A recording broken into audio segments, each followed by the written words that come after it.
बिस्मिल्लाहिर्रहमानिर्रहीम। नाज़रीन, हस्ब मामूल मेरे साथ मौजूद हैं मेरे साथी महमूद अवान साहब और मलिक अब्दुल लतीफ़ साहब, और पेश खिदमत है program podcast with Republic Policy. आज बड़ा जो टॉपिक है वो बड़ा ज़बरदस्त है। मैनिफेस्टो, आपने ये सुना होगा लफ्ज़ कि जो सियासी पार्टियां हैं वो कहते हैं, बताते हैं एक अपना प्रोग्राम। आज मैं जानना चाहूँगा महमूद साहब, मेरा आप ही से बराह रास्त सवाल है जी कि ये मैनिफेस्टो क्या है और ये जो रिपब्लिक पॉलिसी ने रिसर्च की है उस पर ज़रा मुझे बताइए। अच्छा, मैनिफेस्टो के ऊपर हमारा जो रिसर्च आर्टिकल है वो हमारी वेबसाइट republicpolicy.com पर अवेलेबल है। अच्छा, डेमोक्रेसी में जो एडमिनिस्ट्रेटिव अकाउंटेबिलिटी है या जो पॉलिटिकल अकाउंटेबिलिटी है, उसका जो सबसे अहम डॉक्यूमेंट है वो मैनिफेस्टो है। अच्छा, अवाम के लिए इसकी अहमियत इस लिहाज से भी ज़्यादा है कि जब पार्टीज़ इलेक्शन के दौरान अपने आप को अवाम के सामने अकाउंटेबिलिटी के लिए पेश करती हैं तो वो मैनिफेस्टो का इसको आसान ज़बान में मंशूर एक ऐसा डॉक्यूमेंट है जिसमें पॉलिटिकल पार्टीज़ अवाम को एतमाद में लेती हैं कि वो इक़्तिदार में आके इंतज़ामी तौर पे गवर्नेंस के लिहाज से पॉलिटिकली उनका लाहे अमल क्या होगा और वो लोगों की सियासी, समाजी, मुआशरती, इक़्तिसादी और मुआशी ज़िंदगी को कैसे बेहतर बनाएंगी। मलिक साहब, बड़ी गहरी नज़र है आपकी सियासत पे। ज़रा ये बताइए कि पॉलिटिकल पार्टियों के लिए जो मैनिफेस्टो है इसकी क्या अहमियत है, कितना अहम हो सकता है। बिस्मिल्लाहिर्रहमानिर्रहीम, अल्लाहुम्मा सल्ली अला मोहम्मद व आले मोहम्मद। जो साहब, आपने ये क्यों मुझे कैमरे के सामने बिठा के मुझसे ऐसी बातें कहलवानी हैं। देखिए, सियासी जमातों के लिए पार्टी के मंशूर की वाक़तन बहुत अहमियत है। पॉलिटिकली और डेमोक्रेटिकली इसकी वाक़तन बहुत अहमियत है, लेकिन बदकिस्मती से इस पे अमल नहीं होता। पार्टियां अपना मंशूर, अभी जमात इस्लामी ने अपना मंशूर दे दिया है, बाकी जमातें उसको फाइनल कर रही हैं। तो ये एक रूटीन के तौर पे वो उसको पार्टी मंशूर दे देते हैं इलेक्शन से पहले, लेकिन अलमिया यही है कि वो इक़्तिदार में आकर उसको भूल जाती हैं, उस पे अमल पैरा नहीं होती। वैसे तो जो सिविलाइज्ड कंट्रीज़ हैं या सिविलाइज्ड पॉलिटिकल पार्टीज़ जो हैं उनमें तो इसकी बड़ी अहमियत है, और लोग जो इस्तिसाब करते हैं अपने सियासी जमातों का, उनसे जब वोट के लिए जाते हैं तो वो बिल्कुल सवाल पूछते हैं कि आपने अपने मंशूर पे कितना अमल किया है। ये लेकिन अभी तक मैं दुआ गो हूँ कि हमारे मुल्क में भी ऐसा कल्चर हो जाए। अभी तक तो ये सिर्फ एक डॉक्यूमेंट की सूरत में ही आता है, और उसको फिर जब इक़्तिदार में आ जाते हैं तो बस उसको उठा के कहीं रख देते हैं, उस पर अमल दरामद बहुत ही कम होता है। देखिए सर, महमूद साहब, अगरचे आपका डायरेक्ट जो है वो पॉलिटिक्स के साथ कोई तल्लक नहीं है, लेकिन आप इस मुल्क के शहरी हैं। ये मसलन पीपल पार्टी का एक बड़ा मशहूर नारा था, रोटी कपड़ा और मकान, तो ये क्या उनके मंशूर का हिस्सा था?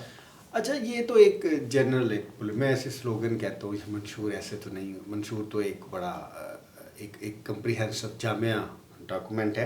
अच्छा, इसकी अहमियत ऐसे है कि अब मैं अगर सिविल सर्वेंट हूँ या मैं गवर्नेंस के साथ रिलेट करता हूँ, क्योंकि मैं गवर्नेंस पे काम करता हूँ, तो मैं देखूँगा कि पार्टीज़ की जो गवर्नेंस के ऊपर स्ट्रेटजी क्या है।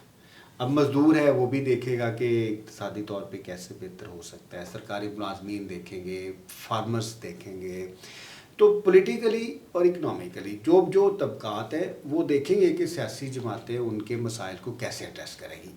मंशूर के बाद फिर जो 5 साल हैं जो अवाम के नुमाइंदे हैं, पाकिस्तान एक रिपब्लिक है, तो वो फिर अकाउंटेबिलिटी उसी मंशूर के लिहाज से करेंगे। अब जैसे पाकिस्तान में इलेक्शन हो रहे हैं तो असूलन जो 2018 में इन्होंने मंशूर दिए थे पॉलिटिकल पार्टीज़ ने, उसके मुताबिक अवाम को देखना चाहिए कि उस वक्त जो इन्होंने मंशूर दिया था उस पर अमल हो रहा है कि नहीं हो रहा, इन्होंने कितना किया है, उसके मुताबिक अपनी परफॉर्मेंस देखें। जी मलिक साहब, मैं आपसे ये जानना चाहूँगा, और नाज़रीन भी इसके लिए बड़े बेचैन होंगे, कि ये 2018 में जब इलेक्शन चल रहा था तो जनाब इमरान खान साहब ने एक बड़ा नारा दिया, क्योंकि अभी सर ने कहा दिया कि वो नारा है, मैनिफेस्टो नहीं है, کہ میں 1 کروڑ نوکریاں دوں گا اور 50 لاکھ لوگوں کو گھر بنا کے دوں گا. تو یہ کیا مینیفیسٹو تھا یا یہ صرف MLR تھا یا نعرہ تھا؟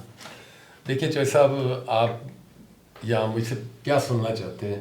میں نے پہلے بتایا ہے کہ یہ پارٹیاں منشور کا ایک ڈاکومنٹ کنسلٹنٹ سے تیار کروا کے اور وہ اناؤنس کر دیتی ہیں، پریس کانفرنس میں پیش کر دیتے ہیں کہ یہ ہمارا منشور ہے، یہ پارٹی مینیفیسٹو ہے، اور ووٹ حاصل کرنے کے بعد جب اقتدار میں آتے ہیں تو اس کو بھول جاتے ہیں کہ ہم نے منشور کیا دیا تھا.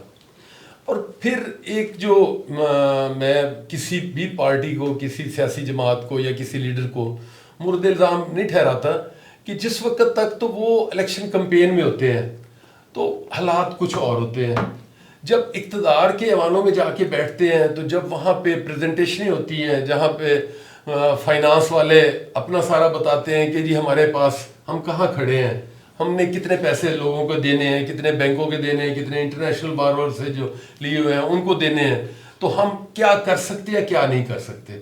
تو الیکشن میں تو وہ بہت کچھ اناؤنس کر کے گئے ہوتے ہیں کہ جی ہم یہ بھی کر دیں گے وہ بھی کر دیں گے. تو جب اقتدار کے ایوانوں میں بیٹھتے ہیں تو پھر جا کے پتہ چلتا ہے کہ ہم کچھ کر سکتے ہیں یا کچھ نہیں کر سکتے. ناظرین آپ گواہ رہیے گا، یہ ملک صاحب نے جو بات کی ہے کہ لوگ جو کہ الیکٹ ہو کے آتے ہیں تو ایوانوں میں جاتے ہیں تو ان کو پتہ چلتا ہے کہ جو ہم نے کہا ہے وہ ہم نہیں کر پاتے. لیکن 2018 سے 2023 تک جو اسمبلی رہی ہے، یہ بڑے لوگ جو ہیں خوش قسمت تھے کہ تمام حکومت میں تمام نے مزے لیے. اور اب تمام پارٹیوں کو یہ نہیں وہ پارٹیاں کہہ سکتی کہ ہمیں تو پتہ ہی نہیں تھا کہ اندر مسائل کتنے ہیں. اب پہلے PTI 3.5 سال تک موجیں کیں، اس کے باقی 1.5 سال جو بقایا پارٹیاں رہتی تھیں انہوں نے بھی حکومت کا مزہ چکھا. تو یہ آنے والا جو الیکشن ہے اس میں آپ دھیان رکھیے گا. ریپبلک پالیسی نے ایک مہم شروع کی ہوئی ہے، ووٹ فار مینیفیسٹو. تو جو بھی پارٹیاں دعویٰ کریں ان سے جو انہوں نے لکھ کے آپ کو دیا ہوگا، یہ ایک قسم کا سمجھ لیں کہ وہ منشور ہے، جو انہوں نے وعدے کیے ہیں وہ آپ نے یاد ضرور رکھنے ہیں. اور کینڈیڈیٹ کو ووٹ دیتے ہوئے یہ بھی دکھانا ضرور ہے کہ یہ آپ کی پارٹی کا اور آپ کا منشور ہے. سر ملک صاحب نے ایک بات کر دی مجھے، یہ کیا یہ کنسلٹنٹ ہے لوگوں نے رکھے ہوئے ہیں جو پارٹیاں مینیفیسٹو لکھ کے دیتی؟ اچھا، یہ پاکستان میں نا کنسلٹنسی کا نا آپ جو برین ہے اس کو ہائر کر لیتے ہیں. تو یہ میں اس تناظر میں تو نہیں، دوسرے پرسپیکٹو میں جانتا ہوں کہ مختلف کنسلٹنٹس نے مختلف لوگوں کے جو آپس میں شاید لوگوں کو یہ کہہ رہے تھے کہ ہمارا پروڈکٹ اچھا ہے، ایک ہی کنسلٹنٹس نے ان کے پروگرامز بنائے ہوتے ہیں، ایک ہی طرح کی اسٹریٹجیز بنائی ہوتی ہیں. تو کٹ کاپی پیسٹ کر کے وہ تو ایک دوسری بات ہے. لیکن coming back to the importance of manifesto بہت امپورٹنٹ ہے. اچھا، میرے لیے ایز اے سٹیزن اس لیے امپورٹنٹ ہے کہ میں چاہتا ہوں کہ پاکستان میں ریفارمز ہوں. اب ایک پارٹی کہتی ہے کہ پاکستان میں میں ریفارمز کر کے دوں گا آپ کو، یا کر کے پارٹی کہتی ہے کہ جی ہم پاکستان میں ریفارمز لائیں گے. اچھا، اب جب پارٹی ہمیں یہ ایک سلوگن بھیجتی ہے کہ ہم پاکستان میں ریفارمز کریں گے، اور مجھے یہ پتہ ہے کہ اس پارٹی کے پاس بیوروکریسی کو ریفارمز کرنے کے لیے، پولیس کو ریفارمز کرنے کے لیے، جوڈیشری کو ریفارمز کرنے کے لیے گورنمنٹ کی تینوں برانچز، لیجسلیچر، ایگزیکٹو اور جوڈیشری، پھر جو ہمارے دوسرے ادارے ہیں، لوکل گورنمنٹ کا ادارہ ہے، فنڈامنٹل رائٹس کی امپلیمنٹیشن کے لیے ہماری آرگنائزیشنس کو بلڈ کرنے کے کوئی پروگرام ہی نہیں ہے، تو پھر میرے لیے تو بہت مشکل ہوگا نا اس کے مینیفیسٹو کو کہنا کہ ہم پاکستان میں ریفارمز لے کے آئیں گے. یہ سر آپ نے ایک نیا ٹاپک چھیڑ دیا، اس پہ انشاءاللہ آنے والے دنوں میں آپ سے ڈیٹیل میں بات کریں گے، کیونکہ آپ جو ہے فیڈرل ایڈمنسٹریشن کی بات کر رہے ہوتے ہیں، تو ایڈمنسٹریٹو فیڈرلزم کی بات کرتے ہیں، تو اس پہ ہم آپ سے بڑی سیر حاصل گفتگو کریں گے. جی ملک صاحب فرمائیے، آپ کیا کہنا چاہ رہے ہیں؟ جیسا محمود صاحب کی بات بڑی میں نے غور سے سنی ہے، تو میں یہاں پہ صرف اتنا ہی کہوں گا کہ تھیوری اور پریکٹیکل میں بڑا فرق ہے. یہ ساری باتیں تھیوری کے طور پہ ہم کتابوں میں پڑھا تو سکتے ہیں، پڑھ سکتے ہیں، لیکن عملی طور پہ اس کا جو نمونہ ہے نا، تو وہ مجھے تو ہوتا ہوا کوئی ماضی قریب میں بھی نہیں نظر آیا اور مستقبل قریب میں بھی نظر نہیں آتا अल्लाह करे ऐसा हो। अल्लाह रहम करेगा। ये बताइए मलिक साहब, आपने बताया कि जमात इस्लामी ने तो अपना कोई ना कोई मंशूर दे दिया है और बाकी पार्टियों ने नहीं दिया, कि बाकी पार्टियों को एतबार नहीं है अभी तक इलेक्शन होगा या नहीं होगा? नहीं, उनको एतबार है इलेक्शन की तैयारियों में, तो जाहिर है बहुत सारे काम पार्टियों ने करने हैं। तो उनके ख्याल में ये गैर अहम काम है। कैंडिडेट्स की सिलेक्शन भी है, बहुत कुछ है। इलेक्शन कमीशन ही उनको कहीं फारिग करेगा तो वो बाकी काम करेंगी जमातें। अच्छा, मैनिफेस्टो तो कंसल्टेंट किसी को हायर करें, आप किसी कंसल्टेंट को हायर करें, वो आपको आधे घंटे में बना के देगा। अच्छा सर, ये मुझे बताइए, आप चूँकि आइन और कानून के भी माहिर हैं, क्या हम कहीं चैलेंज कर सकते हैं कि जनाब ये पार्टियों ने ये हमसे वादा किया था, इस वादे की बुनियाद पे मैंने वोट दिया था और अब ये वादा पूरा नहीं कर रहे? अच्छा, उसको तो चले, मैं माहिर नहीं हूँ, कोई भी माहिर नहीं, मैं तालिब इल्म हूँ अदना सा। इतना तो फिर जो आर्टिकल 62 और 63 है वो डायरेक्ट लगता है कि हमारे साथ ये वादा किया गया है और इसके ऊपर झूठ बोला गया है। जो वो झूठ बोलने के लिहाज से तो आप हर जगह ले जा सकते हैं। हमारी कोडेड सोसाइटी है और आर्टिकल 199 में इतनी जो 5 तरह की रेट्स हैं, उसमें आप किसी भी एडमिनिस्ट्रेटिव चीज़ को पकड़ सकते हैं। लेकिन ऑन अ सीरियस नोट, अच्छा, मैनिफेस्टो का एक एंगल ये है कि पार्टीज़ नहीं करती, अवाम भी नहीं कहती पार्टी से ना कि आपका मैनिफेस्टो क्या है। अच्छा, इंटरेस्टिंगली आप ये देखें, गवर्नमेंट की तीनों ब्रांचेस हम देखते हैं, हम लेजिस्लेचर देखते हैं, मुकान्ना। एक आदमी जाता है अपने हल्के में, उसका काम तो कानून साजी है ना, उसने तो कानून साज बनना है। अब उसकी लोगों के साथ डिस्कशन ये हो रही है कि आपकी नाली नहीं बनी, आपके स्कूल का ये मसला है, आपका ये मसला है। अच्छा, जो हम आपका थानेदार कौन लगाना, थानेदार किसने लगना है, रेवेन्यू में पटवारी जो हो गया, आपको बड़ा एक्सपीरियंस है, 40 साल आपने जॉब की है, कुछ अरसा में भी हो गया है।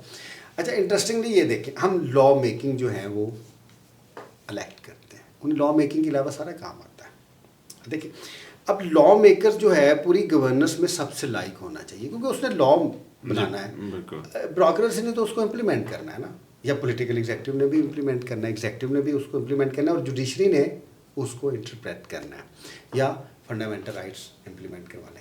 अच्छा, अब जो लॉ मेकर है, सबसे बड़ा काम, सबसे मुश्किल काम और सबसे अहम काम लॉ मेकिंग है। तो जो हमारा लॉ मेकर है, जिसके ऊपर खड़ी है पूरी गवर्नेंस, अगर वही लॉ मेकिंग नहीं कर सकता तो प्रॉब्लम इधर से शुरू होती है। और वो लॉ मेकिंग इसलिए नहीं कर सकता कि हमारा इलेक्टोरेट जो है अभी उधर गया ही नहीं। तो इलेक्टोरेट का भी कुछ फ़र्ज़ है कि वो पूछे कि भी हाँ, आपका मैनिफेस्टो क्या है, आपकी परफॉर्मेंस क्या है, आप लॉ मेकिंग कैसे करेंगे, आप दूसरा क्या करेंगे। अब वो तो अपने लॉ मेकर से लोकल गवर्नमेंट का कोई नुमाइंदा ढूंढ रहे होते हैं। सर, आपने मेरी दुखती राग छेड़ दी है। अब मैंने कहा भी था इस पे आपसे डिटेल में बात करेंगे। आज सुबह टीवी पे एक सेनेटर बैठे हुए थे, मैं नाम नहीं लेता, तो वो बात कर रहे थे, कहते ये अफसरों को पता होता है कि जो गवर्नमेंट है, ये अभी जो निगरान गवर्नमेंट की बात हो रही है, ये चंद दिनों की मेहमान तो अफसर काम नहीं करते। ये क्या बात हुई सर? आप सेनेटर हैं या आप MNA हैं या आप MPA हैं, तो आपको तो ऐसा ज़ाब्ता बनाना है, ऐसा कानून बनाना है कि वो ऑटोमेटिक कर चले, उसमें ना को अफसर किसी का मिस्टर ABC कोई भी हो, वो आए तो वो तो खुद कार तरीका कार। अच्छा सर, इसमें मैं दो चीज़ें देखिए, अब जो सिविल सर्विसेज हैं उसकी अकाउंटेबिलिटी दो तरीके से हो सकती है। उसकी अकाउंटेबिलिटी पॉलिटिकल एग्जेक्टिव करेगी ना, मिनिस्टर करेगा या चीफ मिनिस्टर करेगा या प्राइम मिनिस्टर करेगा। जब परमानेंट पार्ट ऑफ एग्जेक्टिव की अकाउंटेबिलिटी जो पॉलिटिकल एग्जेक्टिव करती है, पॉलिटिशियन है, फिर जो लेजिस्लेचर है कंसर्न, वो भी उसकी अकाउंटेबिलिटी कर सकता है। तो ये क्वेश्चन मेरे नज़दीक कभी भी अहम नहीं रहा कि पॉलिटिशियन ये कहे कि ये आदमी काम नहीं करता, क्योंकि चीफ एग्जेक्टिव तो काम उसको लेना है, उसको काम आएगा, दो इदारे हैं उसके पास, वो एक लेजिस्लेटर के तौर पे भी अकाउंटेबिलिटी कर सकता है या असेंबली कर सकती है, और दूसरा पॉलिटिकल एग्जेक्टिव तो जाहिर है दोनों ही लेजिस्लेचर से निकले होते हैं, तो पॉलिटिकल एग्जेक्टिव के लिए तो मसला ही नहीं होता। चलिए सर, मेरी गुजारिश होगी आपसे कि आपने ये देखिए एक बड़ी अच्छी मुहिम शुरू की है रिपब्लिक पॉलिसी के प्लेटफॉर्म से, कि लोगों को आगाही दी जा रही है कि आप वोट देने से पहले उस पार्टी का मैनिफेस्टो ज़रूर देखिए। कम से कम कुछ नहीं होगा तो उनको कल अगर नहीं करेंगे तो ये तो बताने। अच्छा, लास्ट थिंग, अच्छा, ये पॉलिटिकल मैनिफेस्टोज भी अंग्रेज़ी में लिखे जाते हैं, बाद में उनको फिर उर्दू में तर्जमा आता है। अच्छा, वो इतने मुश्किल लिखे जाते हैं اتنے مشکل لکھے جاتے ہیں. آپ ہمیں اکثر جب میں آپ کے ساتھ گورنرس کے ساتھ اٹیچ ہوتا ہوں تو آپ مجھے اکثر کہتے ہیں کہ آسان آسان آسان بالکل سمجھ آئے. اور آپ کے جو اردو کے پروگرامز بھی ہیں ملک صاحب بھی کہتے ہیں کہ آسان تاکہ جو میجورٹی ہے ان کو تاکہ ناظرین اس کو سمجھ سکیں. بات تو یہ ہے کہ ہمارے پڑھ کے خود سمجھنے کی بات نہیں ہے, اس کا جب جنرل میسج تک اس کا کمیونیکیٹ ہونا چاہیے. بس زیادہ پڑھے لکھے لوگوں کے ساتھ بیٹھنے کا یہ نقصان بھی ہوتا ہے کہ درمیان میں سے بات کو اچک لیتے ہیں.